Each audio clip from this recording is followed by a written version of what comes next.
Хотя село Усмиль находится в 120 километрах от Усьмаи вверх по реке Алдан, добраться до него непросто. Узкая колея, торосы и наледи зимой создают сложности для транспорта. Сейчас в селе проживает 221 человек, а это в основном пенсионеры, работники бюджетной сферы, охотники и рыбаки. Они тоже хотят жить в нормальных жилищных условиях, в благоустроенных домах и квартирах. Усьмайский филиал АО «Теплоэнергосервис» еще летом 2018 года провели реконструкцию котельного оборудования, а фактически построили новую котельную на селе.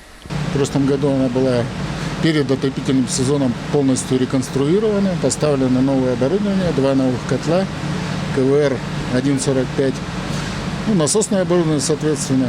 Полная, получается, реконструкция. Мы эти работы произвели в течение месяца.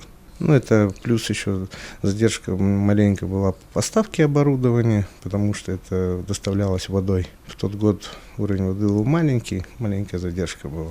Перед нынешним отопительным сезоном проложена новая теплосеть, порядка 1100 метров, причем по новым технологиям. Сейчас используется труба в ППУ, практически заказываем различных диаметров. Там, где необходимо увеличить, увеличиваем диаметр теплосетей. А в ППУ это уже идет заводская обмуровка. То есть она уже идет утепленная, не надо туда тратить дополнительно утеплитель сам. Работу теплоэнергосервис провели большую. На социальных объектах везде тепло. А вот 38 заявителей на подключение частных домов в Усмиле не смогли подготовить документы для получения этих условий. Подключились пока у нас 5 потребителей, но планируется подключение еще 10 потребителей. То есть замечаний каких-то по работе оборудования нет, жалоб от потребителей не поступает.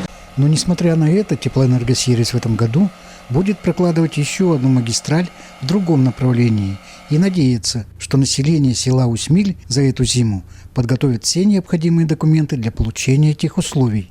Юрий Таюрский, село Усмиль, Усьмайский район.